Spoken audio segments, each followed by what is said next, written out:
किन राप्रपाले ठेका ल्याएर राजा फर्काउने? राजा तपाईँको होइन। रवि लामिछानेज्यूले राज संस्थाको पक्षमा राजासहितको प्रजातन्त्र मानेर अगाडि बढ्नुपर्छ। उहाँलाई करोडौँ मान्छेले अझै साथ दिनेछ। मान्नु भएन भने के गर्नुहुन्छ तपाईँहरू? मान्नु भयो भने अवस्था यही हुन्छ। यी गणतन्त्रका मतियारहरूले मोज गर्छन्, उनीहरूले भने कानुन नियम मान्नुपर्छ। भोलि रवि लामिछानेज्यूको पार्टी अगाडि बढ्दैन, 2-4 सिट आउला, भोलि ठुलो निर्णय गर्ने सिट यही चाहिँ ठुला पार्टीहरूको हुन्छ, उहाँहरूको पछाडि लाग्नुपर्छ। राप्रपामा समाहित हुनुहोस् न तपाईँ पनि। जनताले सदनमा सिट भोलि बिहान राप्रपालाई दियो भने के हुन्छ?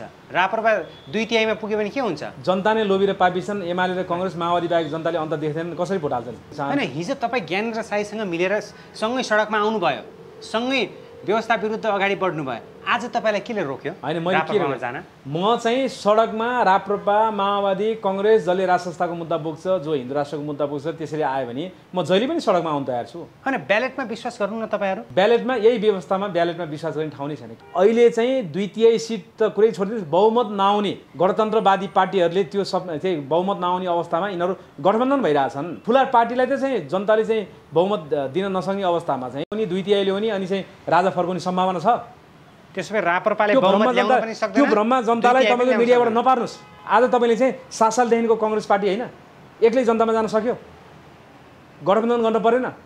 7 सालदेखिको तपाईको चाहिँ पार्टी आज एक्लै जान नसक्ने, यत्रो चाहिँ एमालेको चाहिँ इतिहास त्यतिकै लामो छ, त्यो पनि सरकार के चाहिँ जनतामा जान नसक्ने, एक्लै माओवादी जान नसक्ने भनेपछि तपाईको चाहिँ त्यसो भए राप्रपाले राज संस्था फर्काउँदैन कन्क्लुजनमा जाँदा? राप्रपाले हैन, जनताले फर्काउने हो नि त राज संस्था। नेपालमा राज संस्थाको पक्षमा जनताले चाहिँ त्यति धेरै भोट हालेर राप्रपालाई 2/3 दिने अवस्था छैन। मेरो पालामा नभए पनि हामीले स्वीकार्न पर्यो। तर अहिले तपाईको पालामा राज संस्था नफर्केला भन्नेसम्म पुग्नु भएको छ तपाईँ? नै, मैले के भन्न चाहन्छु भने राज संस्था जबसम्म फर्किँदैन तबसम्म नेपाली जनताले चाहिँ आफ्नो खुट्टा आफैले बन्चोर हान्छन्।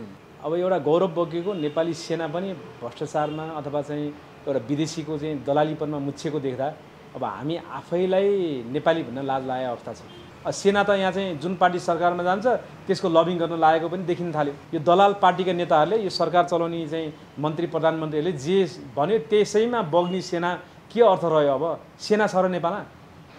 साई युवा शक्ति नेपालका केन्द्रीय अध्यक्ष पशुपति खड्काजी, नमस्कार। नमस्कार। अब अहिलेको सन्दर्भमा देउबा सरकारलाई तपाईँ कति मार्क्स दिनुहुन्छ? अहिलेको अवस्थामा देउबा सरकार कति सफल कति असफल?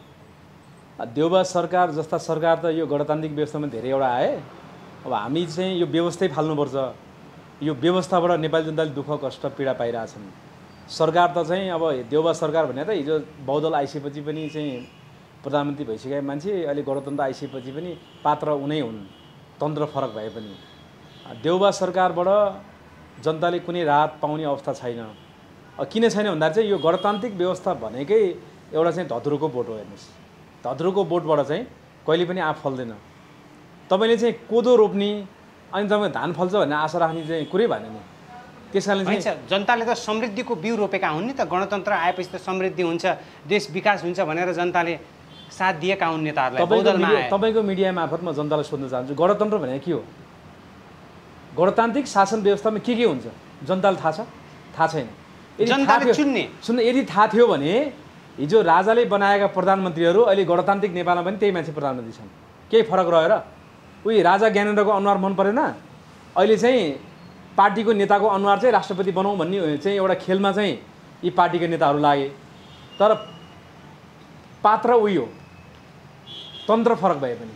अनि तपाईँको पात्र उही हो, उसको दिमाग त्यही हो, उसको विवेक त्यही हो, उसले गर्न सक्ने काम त्यही हो। अनि त्यो मान्छेबाट परिवर्तनको चाहिँ जुन चाहिँ आशा राख्नु नेपाली जनताको बेकुफी बना होइन। परिवर्तन यो व्यवस्थाबाट, यही नेताहरूबाट, यही पार्टीहरूबाट असम्भव छ। हेर्नुहोस्, त्यसो भए परिवर्तन कसरी सम्भव छ? देशको समृद्धिको परिवर्तन भन्दैछु म। राजनीतिक परिवर्तन पटक पटक भोग्यौँ हामीले। आर्थिक परिवर्तन, अब आर्थिक क्रान्ति हुनु पर्यो। आर्थिक क्रान्तिको कुरा गरिरहँदाखेरि अहिले देश टाट पल्टिने अवस्थामा छ। देश अहिले टाट पल्टिने अवस्थामा छ होइन र?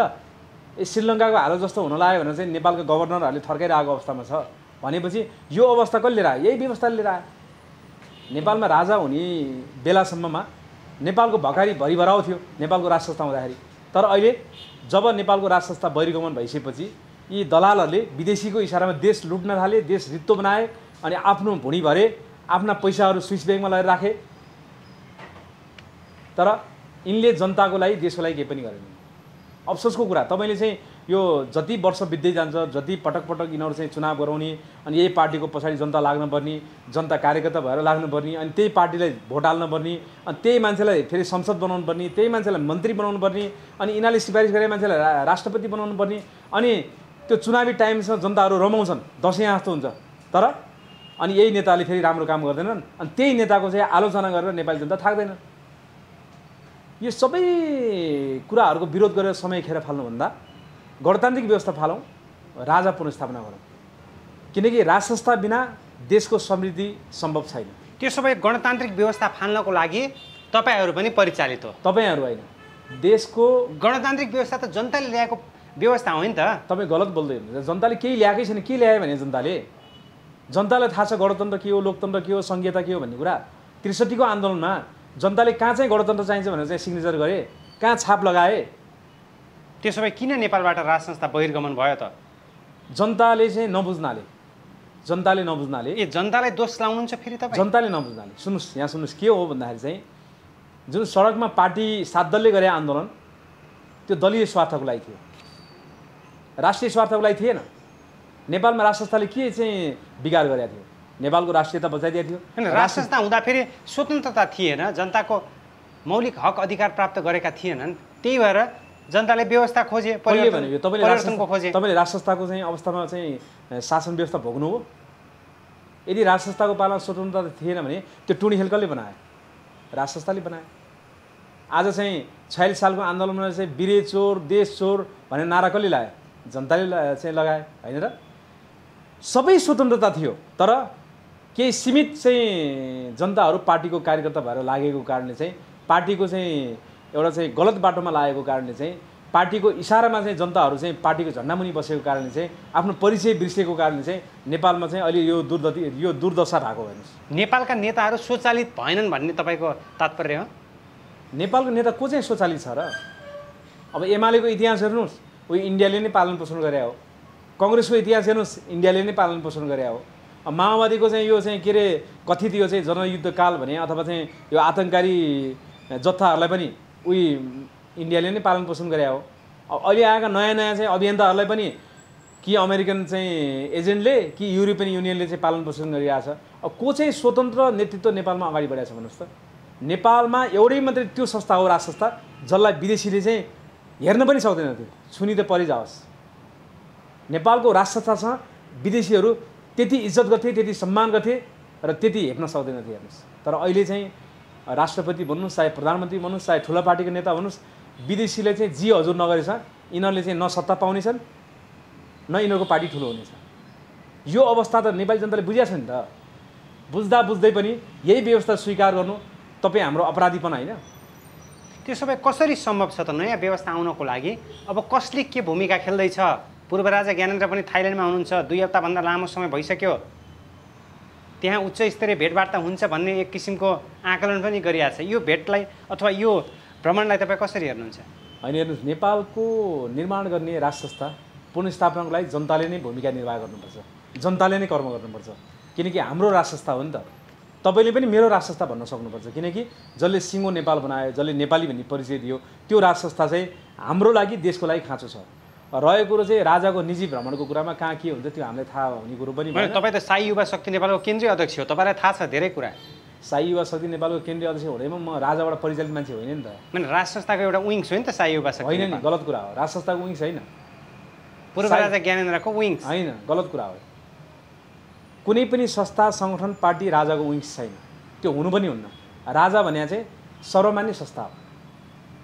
कसैलाई राजाको गुणगान तपाईँहरू त्यत्तिकै गाउनुहुन्छ? कसैलाई कहाँ कसैलाई पहाड गरेकै छैन, देश बचाऊ भन्नुहुन्छ।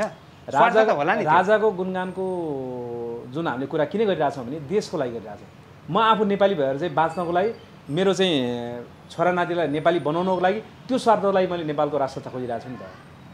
हैन, 10 वर्षदेखि तपाईँ राज संस्था 10 वर्ष होइन, अझै म 20 वर्ष गर्न तयार छु भनिरहनु भएको छ। अझै म 30 वर्ष गर्न तयार छु, तर परिणाम शून्य छ। तपाईहरूको बोलीको त भरोसा गर्न छाडे नि त दर्शकले। केपी शर्मा ओलीको अन्तिम कार्यकाल हो गणतान्त्रिक नेपालको भन्दै हुनुहुन्थ्यो। अब नेपालको अन्तिम प्रधानमन्त्री केपी शर्मा ओली गणतान्त्रिक नेपालमा भन्दै हुनुहुन्थ्यो। तपाईँको बोलीको ठेगान रहेनछ भन्ने त आज जनताले बुझिसकेका छन्। त्यो यस्तो हुन्छ। यहाँ सुन्नुहोस्, नेपाली जनताको चाहनाअनुसार हामीले बोल्ने हो। नेपाली जनताले चाहिँ त्यो अवस्थामा चाहिँ गणतान्त्रिक चाहिँ व्यवस्था फाल्नुपर्छ भन्ने हाम्रो उद्देश्य हो। जनतालाई हामीले चाहिँ जागरुक चाहिँ गराउने हो।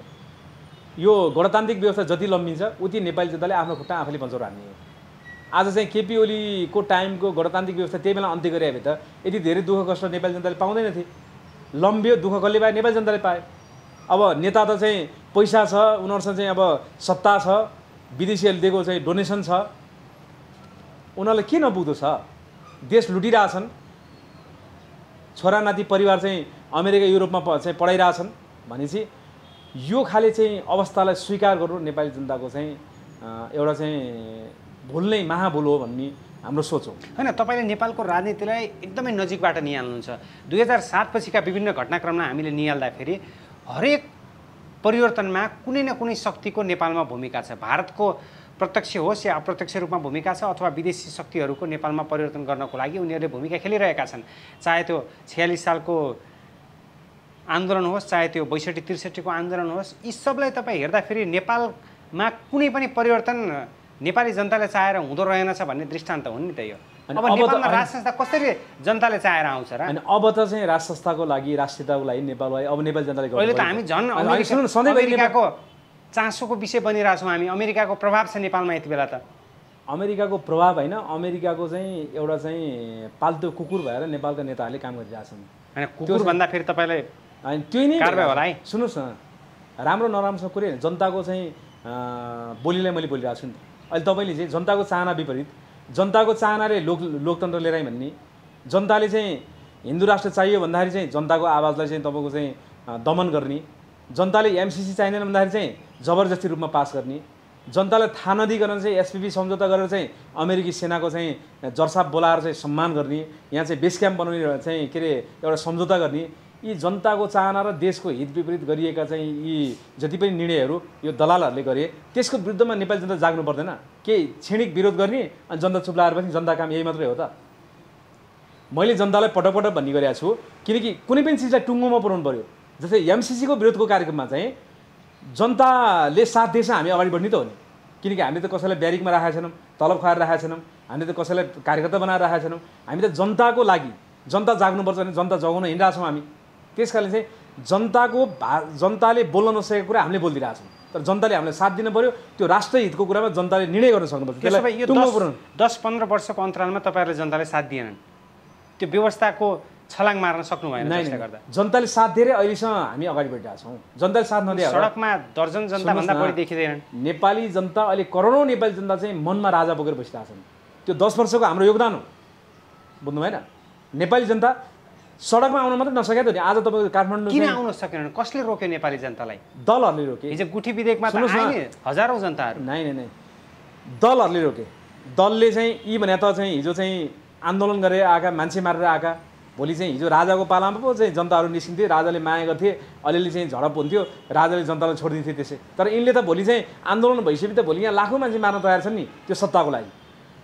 अहिलेको गणतान्त्रिक व्यवस्थाका पिपासुहरू भने सत्ताका पुजारी हुन्।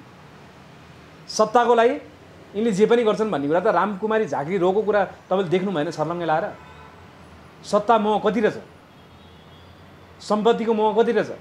त्यस कारणले चाहिँ जनताले हामीलाई साथ नदिएर, जनताले साथ दिएर अहिले नयाँ पुस्ताहरू, नयाँ युवाहरू आज राज संस्थाको पक्षमा तपाईँको चाहिँ फेसबुकमा लेखिरहेछन्, चोकचोकमा चाहिँ आवाज दिइरहेछन्, हाम्रो कार्यक्रमलाई वृहत बनाइरहेछन्। त्यो चाहिँ हाम्रो उपलब्धि होइन र?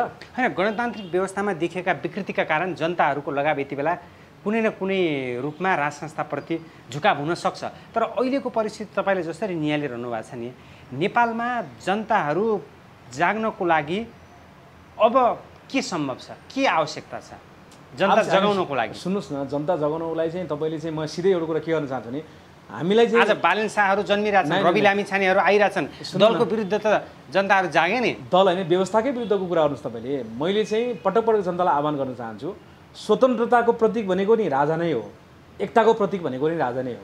अब हामीले चाहिँ डाइरेक्ट राजा चाहियो भन्न नसकेर धेरै मान्छेहरूले चाहिँ स्वतन्त्र चाहिँ अभियानलाई चाहिँ साथ दिइरहेछन्, स्वतन्त्र चाहिँ अभियानकर्तालाई अगाडि बढिरहेछन्। तर उनीहरूको चाहना भनेको चाहिँ जुन देशमा स्वतन्त्र उम्मेदवारहरूले जित्न थाल्छ त्यहाँ भने निर्दलीय चाहिँ व्यवस्थाको सुरुवात भयो भन्ने कुरा जाने हुन्छ होइन र? बहुदलीय व्यवस्था जनतालाई रुचि भएन, अब पार्टी उनीहरूले चाहिँ स्वीकार गर्न छोडे। निर्दलीय व्यवस्था भनेको राजा मान्नु नै हो नि होइन र भने? राजा भनेको स्वतन्त्रताको प्रतीक हो, राजा भने राष्ट्रिय एकताको प्रतीक हो। तर राजालाई त निरङ्कुशताको प्रतीक म सम्पूर्ण स्वतन्त्र अभियन्ताहरूलाई भन्न चाहन्छु, तपाईँहरूले खुल्लमखुल्ला राष्ट्रता चाहियो भन्नुहोस्, तपाईँलाई अझै करोडौँ जनताले साथ दिनेछन्। किनकि नयाँ युवा पुस्ताले जब राष्ट्र संस्थाको माग गर्छन् त्यसलाई अझै लाखौँ लाख नयाँ युवा पुस्ताले साथ दिनेछन् हेर्नुहोस्। त्यसैले अब अहिले यहाँ के भएको छ नि, कङ्ग्रेसले केही भन्ने हो कि, एमाले केही भन्ने हो कि, माओवादीले केही भन्ने हो कि मैले आज राजा माने भनेर एउटा चाहिँ त्यो एक किसिमको चाहिँ पार्टीप्रतिको डर छ नि नेपाली जनतामा चाहिँ गढेको छ। जसकारण चाहिँ हामीले कार्यक्रम गर्दा युट्युबमा लाखौँ लाख मान्छेले हेर्छन्, दसौँ लाखले हेर्छन्, लाखौँले हेर्छन्, तर त्यो युट्युबमा हाम्रो चाहिँ कुरा मन पराएर चाहिँ साथ दिने जनता सडकमा आउन सकिरहेको छैन, किनकि दलहरूको डरको कारणले। त्यो दलको डरलाई चिर्नुहोस् तपाईँले, किनकि अब दलीय व्यवस्था, अब यो पार्टीको चाहिँ अवस्था सबै कुरा हामीले हेरिसकेका छौँ। यिनीहरूबाट देशको निकास पनि हुँदैन र जनताको भविष्य पनि हुँदैन।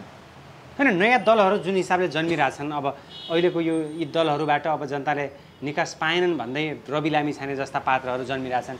रवि लामिछाने जस्ता पात्रहरूले त जसलाई जनताले रुचाएका छन् उनीहरू त गणतन्त्रको अनुकूलमा गएका छन् अथवा गणतन्त्रको विकल्प गणतन्त्रै हो भनेका छन्, संघीयता चाहिन्छ भन्नुभएको छ उहाँहरूले। सुन्नु न, तपाईँले चाहिँ गणतन्त्र मानेर, धर्मनिरपेक्षता मानेर, संघीयता मानेर स्वतन्त्र उम्मेदवारी दिनु केही अर्थ छ भने गणतन्त्र मान्ने हो भने माओवादीले मान्नुहोस् न। जो मूल बोर्ड छ, जसले गणतन्त्र ल्याए त्यसलाई मान्ने नि। गणतन्त्र मान्नको लागि रवि लामिछानेलाई किन मान्ने? राष्ट्रिय स्वतन्त्रता पार्टी त होइन, जनताले व्यवस्थाको विकल्प खोजिरहेछन् अहिले। जनताले व्यवस्थाको विकल्प खोजिरहेछन्, अवस्थाको होइन। यहाँ सुन्नुहोस्, अवस्था भन्ने कुरा त व्यवस्था ठिक भएपछि अवस्था सुध्रिन्छ। व्यवस्थामा चाहिँ कानुनको चाहिँ राम्रो पालना भएपछि त अवस्था सुध्रिहाल्छ नि। तर यहाँ रहेको कुरा के हो भने हामीले चाहिँ व्यवस्थाको विकल्प दिन सक्नुपर्छ। जस्तै रवि लामिछानेज्यू जस्ता, बालेन शाह जस्ता मान्छेहरूले अब खुल्लमखुल्ला रूपमा चाहिँ यो गणतन्त्रबाट देशको पार लाग्दैन, गणतन्त्र खारेज गर्नैपर्छ, त्यो खारेज गर्ने अभियानमा उहाँहरू लाग्नुपर्छ। तर गणतन्त्रको पक्षमा हुनुहुन्छ नि त रवि लामिछाने। उहाँले चाहिँ गणतन्त्रवादी सरकारको नेता, तपाईँहरूको विरुद्ध आउनु, गणतन्त्रवादी सरकारको नेताको उहाँले चाहिँ टिभीमा कार्यक्रम चलाउने क्रममा धेरै भण्डाफोर गर्नुभयो होइन। धेरै पटक उहाँले चाहिँ यो व्यवस्थाप्रति चाहिँ प्रशंसा दिन खडा भयो है भनेर चाहिँ उहाँले धेरैवटा टेलिभिजनको इन्टरभ्यूमा उहाँले भन्नुभएको छ नि कार्यक्रम चलाउने क्रममा। तर अहिले चाहिँ कार्यक्रम चलाउन छोडिसकेपछि फेरि यही गणतन्त्र मानेर उहाँ यदि आउँदै हुनुहुन्छ भने अब त्यो क्षणिक हुनेछ। त्यसलाई चाहिँ गणतान्त्रिक रवि लामिछानेलाई जनताले मान्नेवाला छैन। तर हजारौँ जनताको सहभागिता देखियो रवि लामिछानेको कार्यक्रमहरूमा, घोषणा कार्यक्रममा। हेर्नुहोस् न, सुन्नुहोस् न, तपाईँको चाहिँ उहाँले चाहिँ जुन जनताको मनमनमा छुने चाहिँ जुन टिभी सोबाट चाहिँ कार्यक्रमहरू गर्नुभयो, जनतालाई राहत दिनुभयो, त्यो हिसाबले उहाँप्रतिको सिम्प्याथी हो, उहाँप्रतिको माया हो, त्यो निस्किन्छ। तर दल भने, एजेन्डा भनेको, व्यवस्था भनेको फरक कुरा हो नि त, त्यसको लागि निकाल्नु पऱ्यो नि त उहाँले। त्यसो भए रवि लामिछानेको विपक्षमा हुनुहुन्छ तपाईँ? रवि लामिछानेले एजेन्डाको विपक्ष, रवि लामिछानेको विपक्षमा छैनौँ हामी। रवि लामिछानेज्यूले राज संस्थाको पक्षमा राजासहितको प्रजातन्त्र मानेर अगाडि बढ्नुपर्छ। उहाँलाई करोडौँ मान्छेले अझै साथ दिनेछ। मान्नु भएन भने के गर्नुहुन्छ तपाईँहरू? मान्नु भएन भने अवस्था यही हुन्छ। यी गणतन्त्रका मतियारहरूले मोज गर्छन्, उनीहरूले भने कानुन नियम मान्नुपर्छ। भोलि रवि लामिछानेज्यूको पार्टी अगाडि बढ्दैन, 2-4 सिट आउला, भोलि ठुलो निर्णय गर्ने सिट यही चाहिँ ठुला पार्टीहरूको हुन्छ, उहाँहरूको पछाडि लाग्नुपर्छ। होइन पशुपतिजी, तपाईँले लामो समयदेखि राज संस्थाको वकालत गर्दै आउनुभएको छ, तर तपाईँ राप्रपामा किन समाहित हुन सक्नु भएन? किन सबै एक भएर अगाडि बढ्न सक्नु भएन? राज संस्थाको पक्ष पोषण गर्नेहरू त सबै एक हुनु पऱ्यो नि। ज्ञानेन्द्र साई राप्रपामा जानुभयो, तपाईँ पनि जानुहोस्। अब राप्रपाको मात्रै राज संस्था पनि होइन, राप्रपाले त उठाएको छ नि त एजेन्डा। राज संस्था भने साझा संस्था हो। भोलि तपाईँले चाहेर तपाईँले पनि एउटा पत्रकारहरूको टिम बनाएर चाहिँ राज संस्थाको लागि एउटै छातामा किन नजाने पशुपतिजी? नै, जनता भने चाहिँ थरी थरीका हुन्छन्। युनिटीमा स्ट्रेन्थ छ भन्ने कुरा थाहा छैन तपाईँलाई? राज संस्थाको पुनर्स्थापना भइसकेपछि राष्ट्रिय एकताको प्रतीकको रूपमा राज संस्था आएपछि सबै एक हुन्छ। रहेको कुरा राप्रपासँग हाम्रो कार्यगत एकता छ, सहकार्य छ। राप्रपामा समाहित हुनुहोस् न तपाईँ पनि। सुन्नुहोस् न, समाहित राज संस्था ल्याउन झन् एउटा शक्ति प्राप्त हुन्छ तपाईँहरूलाई। कसरी हुन्छ? झन् शक्तिशाली बन्नुहुन्छ नि त तपाईँहरू। साई युवा शक्ति नेपाल पनि राप्रपासँग मिसियो भने आज तपाईँको चाहिँ नेपालमा चाहिँ राज संस्था चाहने जनता झन् युनिटी हुन्छ। सुन्नुहोस् न, राज संस्था चाहने जनता करोडौँ छन्। आज राज संस्था चाहने जनताले राप्रपालाई भोट हाल्यो। होइन, सुरुवात त देखियो नि त। के देखियो? स्थानीय तहको चुनावमा हेर्नुहोस् न के भयो। राप्रपाको उत्साहजनक जित भयो। कति आयो? 4 सिट आयो। राप्रपाको 4 सिट आयो होइन, अरू केही भयो? त्यसो भए राप्रपाले जनताले साथ दिन्नन्। गणतान्त्रिक व्यवस्था रहन्जेल छ राप्रपाले चुनावी माध्यमबाट चाहिँ परिवर्तन गर्छु भनेर जुन के अरे चाहिँ के अरे चाहिँ उद्घोष गरेका छ त्यो सम्भव कम छ। किन भन्दा चाहिँ हामीले चाहिँ यो राज्य व्यवस्थाको यो संविधान फाल्नुपर्छ, यो व्यवस्था फाल्नुपर्छ। त्यसको लागि चाहिँ सडक सङ्घर्षको कार्यक्रम राप्रपाले चाहिँ निरन्तर सडक कार्यक्रम चाहिँ घोषणा गर्नुपर्छ। अनि सडक भन्दा त शक्तिशाली त सदन होला नि त। जनताले सिट आउनु परेन सदनमा, जनताले सदनमा सिट भोलि बिहान राप्रपालाई दियो भने के हुन्छ? राप्रपा 2/3 पुग्यो भने के हुन्छ? जनताले लोभी र पापी छन्। एमाले र कङ्ग्रेस माओवादी बाहेक जनताले अन्त देख्दैनन्। कसरी भोट हाल्छन्? हाल्छन् कसरी देख्दैनन्? कसरी चाहिएका जनताले त आज 13 वर्षमा भोट हाल्छन् नि राप्रपा। 13 वर्षमा राप्रपा अहिले आएर चाहिँ अलिअलि चर्चामा आयो। नेतृत्व परिवर्तन भएको थिएन। कमल थापाले झन् राज संस्थाको मुद्दा ओझेलमा पार्नु भएको भन्ने कुरा त अहिले आरोप लागेको छ नि त। अहिले राजेन्द्र लिङ्गदेलको आगमन सँगसँगै सबै राजावादीहरू एक हुँदैछन्। यो राजनीतिमा चाहिँ आलोचनाहरू हुन्छ। अब व्यक्तिको कुरामा नजाउँ। तपाईँको चाहिँ हामी चाहिँ गणतान्त्रिक व्यवस्था फाल्नु छ, हामीले चाहिँ धर्मनिरपेक्षता फाल्नु छ, हामीले सङ्घीयता फाल्नु छ। त्यसको लागि चाहिँ करोडौँ जनताको चाहिँ साथ लिएर कुनै पनि एउटा पार्टीको झन्डा मुनि भोलि चाहिँ त्यसले चाहिँ व्यवस्था परिवर्तन गर्न सक्दैन। म के भन्न चाहन्छु भन्दा जब नेपाली जनता राष्ट्रिय झन्डा लिएर उठ्छन् त्यो राष्ट्रिय झन्डाको मुनि लाखौँ लाख नेपाली जनता सहभागी भएर राज संस्थाको पक्षमा परिवर्तन हुन्छ। त्यसमा म चाहिँ ढुक्क छु। र रहेको कुरो चाहिँ राप्रपाले चाहिँ आफ्नो पार्टीगत हिसाबले गरिरहेछ। उहाँलाई म धन्यवाद दिन चाहन्छु। हैन, हिजो तपाईँ ज्ञानेन्द्र साईसँग मिलेर सँगै सडकमा आउनुभयो, सँगै व्यवस्था विरुद्ध अगाडि बढ्नुभयो। आज तपाईँलाई केले रोक्यो? होइन, मैले के जान म चाहिँ सडकमा राप्रपा माओवादी कङ्ग्रेस जसले राज संस्थाको मुद्दा बोक्छ, जो हिन्दू राष्ट्रको मुद्दा बोक्छ, त्यसरी आयो भने म जहिले पनि सडकमा आउन तयार छु। कुनै पार्टीको झन्डा मुनि गएर समाहित हुने बित्तिकै परिवर्तन भइहाल्ने त होइन नि त। सङ्घर्ष गर्नु छैन हामीले। व्यवस्था परिवर्तन हुने यति सजिलै हुन्छ? हुँदैन नि त। अनि ब्यालेटमा विश्वास गर्नु न तपाईँहरू। ब्यालेटमा यही व्यवस्थामा ब्यालेटमा विश्वास गर्ने ठाउँ नै छैन। किनकि चाहिँ यिनले परिवर्तन कसरी हुन्छ? यिनीहरूले विदेशी बारुदै विस्फोट हुनुपर्छ परिवर्तन हुनको लागि। ब्यालेटबाट जनता विस्फोट हुन्छ। जनताको मन जित्नुस् तपाईँ। म धेरै पनि होइन, 5 लाख जनता रत्नबागदेखि तपाईँको चाहिँ यो काठमाडौँभरि बस्ने हो भने, राज संस्थाको पक्षमा सडकमा सुत्ने हो भने तपाईँको चाहिँ शान्तिपूर्ण ढङ्गबाट नेपालमा राज संस्था पुनर्स्थापना हुन्छ। होइन, सुत्ने सडकमा अब घस्रिने अनि त्यसरी राज संस्था आउँछ त? तपाईँ कुन युगमा हुनुहुन्छ? कसरी आउँछ त? के आउँछ त? तपाईँले भने जस्तो चाहिँ आज तपाईँले भोट हाल्नुभयो चाहिँ राप्रपालाई, राजा चाहिन्छ भने तपाईँले हाल्नुभयो। हरेक व्यक्ति स्वार्थ छ यहाँ। आज तपाईँ एउटा पार्टीको लाइनमा तपाईँको स्वार्थ छ। सुन्नुहोस् न, आज मिडियाकर्मी जस्ता चाहिँ हरेक चाहिँ यी साझा संस्थाहरू त चाहिँ एउटा पार्टीको लबिङमा छ भने आज चाहिँ उही फेसबुकमा राजा चाहियो भनेर लेख्ने, भोट हाल्ने बेला कङ्ग्रेसलाई, भोट हाल्ने बेला एमालेलाई, भोट हाल्ने बेला चाहिँ हैसा हतौडालाई। अनि चाहिँ त्यो राप्रपाले चाहिँ कसरी चाहिँ धेरै 2/3 सिट लिएर आएर राज संस्था फर्काउने? त्यसो भए राप्रपाले तपाईँको साथ तपाईँ यहाँ मान्नुहोस्, अहिले चाहिँ 2/3 सिट त कुरै छोडिदिनुहोस्, बहुमत नआउने गणतन्त्रवादी पार्टी राज संस्थाको विषयमा निश्चित विधि निश्चित प्रक्रिया त होला नि। राज संस्थाको विषयमा कसैले ठेका ल्याएको छ? ठेका लिने पनि अवस्था छैन नि त। त्यसैले राजा भने जनताको साझा सम्पत्ति हो। तपाईँले फर्काए पनि हुन्छ नि, होइन र? मैले फर्काए पनि हुन्छ। राप्रपाले चाहिँ आफ्नो चाहिँ के अरे चाहिँ राज संस्था फर्काउँछु भने अभियान चलाएको छ। उहाँहरूसँग सडकमा हामी कार्यगत एकता गर्छौँ, सहकार्य गर्छौँ, अगाडि बढिरहेछौँ। यसमा आत्तिनुपर्ने केही छ र? त्यसो भए दललाई तपाईँहरू कुनै पनि साथ दिनुहुन्न? हामी गणतान्त्रिक व्यवस्था मान्दैनौँ। राप्रपालाई पनि साथ छैन दलीय रूपमा? होइन, दललाई मैले भने त राप्रपा दलीय रूपमा भए पनि हामी चाहिँ सडकमा राजा चाहियो भनेर राप्रपा निस्किसकेपछि त हामी नाका नथी लाएर सडकमा आउँछौँ त। होइन, राजेन्द्र लिङ्गदेलले त भन्नुभएको छ नि त, नेपालमा राज संस्था हामी जसरी भए पनि फर्काएर छाड्छौँ, जनताले हामीलाई साथ दिन्छन् भनेर उहाँले उद्घोष गरिसक्नु भएको छ। उहाँको प्रवक्ताले पनि भनिसक्नु भएको छ, ज्ञानेन्द्र कार्कीले, ज्ञानेन्द्र साईजी सरी। होइन, उहाँले भन्नुभयो, उहाँले त्यो विश्वास राख्नुभयो, त्यो उहाँको चाहिँ त्यो विश्वासलाई हामी साथ दिन्छौँ। तर राज संस्था फर्काउने बाटो चाहिँ जनताको शक्ति प्रदर्शनले मात्रै फर्किन्छ, जनताको एउटा चाहिँ तागतले मात्रै फर्किन्छ। नेपालमा राज संस्थाको पक्षमा जनताले चाहिँ त्यति धेरै भोट हालेर राप्रपालाई 2/3 दिने अवस्था छैन। किन भन्दाखेरि चाहिँ यो चुनावमा चाहिँ अन्तर्राष्ट्रिय चलखेल हुन्छ, पैसाको चलखेल हुन्छ। यी सबै कुरा तपाईँ हामीले भोगिसकेका छौँ। अब यो गणतान्त्रिक व्यवस्थै मानेर राप्रपाले चाहिँ यही व्यवस्थाबाट चाहिँ 2/3 भोट लिएर आएर चाहिँ राज संस्था फर्काउन सक्दैन। तर उहाँले जुन प्रयास गर्नुभएको छ, के अरे सदनमा पनि जुन आवाज उठाउने प्रयास गर्नुभएको छ, त्यसको लागि उहाँलाई धन्यवाद छ। तर सडक प्रदर्शन चाहिँ सबै राजावादीहरूले चाहिँ गर्न जरुरी छ। त्यसो भए सडक प्रदर्शनबाट राज संस्था फर्काउँछौँ भन्नुभएको छ साई युवा शक्ति नेपालका अध्यक्षले। अब सडकमा कति जनता ल्याउनुहुन्छ तपाईँहरू? तपाईँको निश्चित कार्यदिशा के छ? अब कति जनता ल्याउँछन् भन्ने कति जनता ल्याउनुहुन्छ? तपाईँहरूको शक्ति कस्तो छ? जनता कति आउनुहुन्छ भने यहाँ सुन्नु, मैले तपाईँलाई पनि भने जोख्नु पर्यो नि। अब हामीले जनतालाई किनेर खुवाएर जनतालाई ब्यारिकमा राखेका छैनौँ। हामीले जनताले बुझ्नुपर्छ राज संस्था चाहिएको छ, राष्ट्रको लागि चाहिएको छ, राष्ट्रिय स्वाधीनताको लागि चाहिएको छ। हैन, जनताले त बुझ्न ढिलो गरे नि त, यदि चाहिएको भए त। जनता आउँछन्, कहिले आउँछन्? तपाईलाई 10 वर्ष, 20 वर्ष, 30 वर्ष, 50 वर्ष, 100 वर्षमा आए पनि हामी स्वीकार्नु पर्यो नि। मेरो पालामा नभए पनि हामीले स्वीकार्नु पर्यो। तर अहिले तपाईँको पालामा राज संस्था नफर्केला भन्नेसम्म पुग्नु भएको छ तपाईँ? नै, मैले के भन्न चाहन्छु भने राज संस्था जबसम्म फर्किँदैन तबसम्म नेपाली जनताले चाहिँ आफ्नो खुट्टा आफैले बन्चोर हान्छन्। त्यो सिधा कुरा हो। दुःख पाइन्छ, कष्ट पाइन्छ, भ्रष्टाचार हुन्छ, महँगी हुन्छ। आज 200 को पेट्रोल भोलि 500 होला होइन।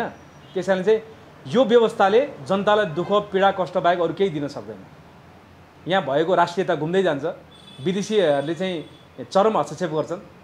आज अमेरिकाको शक्तिको प्रभावमा नेपाल परेको छ। देउबा सरकार आएदेखि नै अमेरिकाको प्रभाव नेपालमा बढिरहँदा फेरि यसले अन्ततगत हामीलाई कहाँ पुर्याउँछ? अहिले हाम्रा प्रधान सेनापति पनि अमेरिकाको भ्रमणमा हुनुहुन्छ, शेरबहादुर देउबा प्रधानमन्त्रीको पनि अमेरिकाको भ्रमणको गृह कार्य भइरहेछ। यो सबलाई हेर्दा र अहिले एसपीपीको विषयले अन्योलता पाइरहँदा, भलै नेपाल सरकारले एसपीपी सम्झौता हुँदैन भनिरहँदा तर जनतामा आशंका छ नि, यसलाई कसरी हेर्नुहुन्छ तपाईँ? अनि यो सबै कुराहरूको जड भनेको गणतन्त्र, मैले पटक पटक भनेको छु, व्यवस्थै हो। र अहिले चाहिँ देउबा सरकार गठबन्धन सरकार भइरहँदाखेरि चाहिँ अहिले चाहिँ के भयो भन्दा चाहिँ अब एउटा गौरव बोकेको नेपाली सेना पनि भ्रष्टाचारमा अथवा चाहिँ एउटा विदेशीको चाहिँ दलालीपनमा मुछेको देख्दा अब हामी आफैलाई नेपाली भन्न लाज लागेको अवस्था छ। सिधा कुरा। अब तपाईँले चाहिँ सेना चाहिँ अछुतो छ होला भन्ने कुरा हुन्थ्यो नि त, सेना पनि अछुतो रहेनछ। आज सेना पनि विवादमा तानियो भने चाहिँ यहाँ सुन, हिजो राजा चाहिँ देशका सबै सुन्नुहोस् न, शक्तिका धरोहरहरू त नष्ट भयो नि। हिजो सेना चाहिँ राजाको अन्डरमा रहँदा, राजा परमाधिपति हुँदाखेरि चाहिँ सेना चाहिँ एउटा चेन अफ कमान्डमा थियो, सेना कन्ट्रोलमा थियो, सेनाले विदेशीको दलाल गर्दैन थियो। जब चाहिँ राजा बहिर्गमन भइसकेपछि गणतान्त्रिक चाहिँ नेताहरूसँग बार्गेनिङ गर्दै सेनाका चिफसाप जर्सापहरूले चाहिँ त्यो खाले सम्झौता गरेर देखियो। हेर्नुहोस्, पृथ्वीनारायण शाह र बहादुर शाहको लिगेसी बोकेको नेपाली सेना रहेन भनिन्छ अहिले त। यो सेना सिद्धाउने काम गणतान्त्रिक व्यवस्थाले गर्यो। यो सेना स्वचालित छैन नेपालमा। सेनामा त जनमुक्ति सेनै समायोजन भएको छ यहाँ, होइन त? कुनै पार्टीको एउटा चाहिँ समूह नै चाहिँ नेपालको सेनामा चाहिँ जर्सापको नेतृत्वमा चाहिँ समायोजन भएको छ। अनि त्यो सेना चाहिँ कसरी सर्वमान्य हुनसक्छ र? सेना त यहाँ चाहिँ जुन पार्टी सरकारमा जान्छ त्यसको लबिङ गर्न लागेको पनि देखिन थाल्यो। एमालेको जर्साप छुट्टै, कङ्ग्रेसका जर्साप छुट्टै, अब तपाईँको चाहिँ माओवादीका जर्साप छुट्टै हुन थालेपछि त सेनामा चाहिँ त्यो चेन अफ कमान्ड एकता रहेर सेनाले त परमाधिपति आफ्नो चाहिँ नेपालको राजा परमाधिपति निस्किने बेला एक शब्द त्यो बेला त बोल्न सकेन सेनाले। अब सेना चाहिँ अहिले कतिसम्म पार्टीको दलाल गर्ने, सरकारको दलाल गर्ने, अमेरिकाको दलाल गर्ने भएको छ। आज जनताले यत्र चाहिँ यो दलको विरुद्ध, आज एमसीसी विरुद्ध यत्रो आन्दोलनहरू गरे, हिन्दू राष्ट्र चाहियो भने यत्रो आन्दोलन भयो, तर जनताको पक्षमा सेनाले एक शब्द पनि बोल्दैन। यो दलाल पार्टीका नेताहरूले, यो सरकार चलाउने चाहिँ मन्त्री प्रधानमन्त्रीहरूले जे भन्यो त्यसैमा बग्ने सेना के अर्थ रह्यो? अब सेना छ र नेपालमा? सेनै छैन जस्तो लाग्यो मलाई त। अब विषयवस्तुलाई अलिकति परिवर्तन गर्न चाहन्छु। अन्तिममा छौँ, अब पूर्व राजा ज्ञानेन्द्रको पनि जन्मोत्सव आउँदैछ। उहाँको जन्मोत्सव तपाईँहरू कसरी मनाउने तयारीमा हुनुहुन्छ? उहाँको जन्मोत्सव चाहिँ 75औं जन्मोत्सवको उपलक्ष्यमा सरकारको सुख 76 भन्नुहोस्, 75औं हो, सुख शान्ति समृद्धिको शुभकामना टक्राउन चाहन्छु म, किनकि सरकारको दीर्घायुको शुभकामना हाम्रो। अब जन्मोत्सव भने चाहिँ राजाको एउटा चाहिँ अब महाराज भइदिए त देशले नै हर्षोल्लासका साथ मनाउँथ्यो, तर पनि अब जति पनि राज संस्थामा आस्था राख्नुहुन्छ उहाँहरूले चाहिँ घर घरबाट चाहिँ श्री 5 ज्ञानेन्द्र सरकारको चाहिँ शुभकामना चाहिँ के अरे व्यक्त गर्दै सबैले चाहिँ शुभकामना चाहिँ दिउँ, जन्मोत्सव मनाउँ, राजाको चाँडोभन्दा चाँडो गद्दी आरोहणको चाहिँ कामना गरौँ, किनकि चाहिँ श्री 5 ज्ञानेन्द्र सरकारको पुनः तेस्रो पटक राज्य अभिषेकले मात्रै यो देशको चाहिँ निकास सम्भव छ, नत्र यहाँ सबै कुरा छरपष्ट भइसक्यो। त्यो रानो हुन्छ नि, माउरीको रानो, त्यो रानो निक्लिसकेपछि त्यो माउरीहरू छरपष्टै हुन्छ।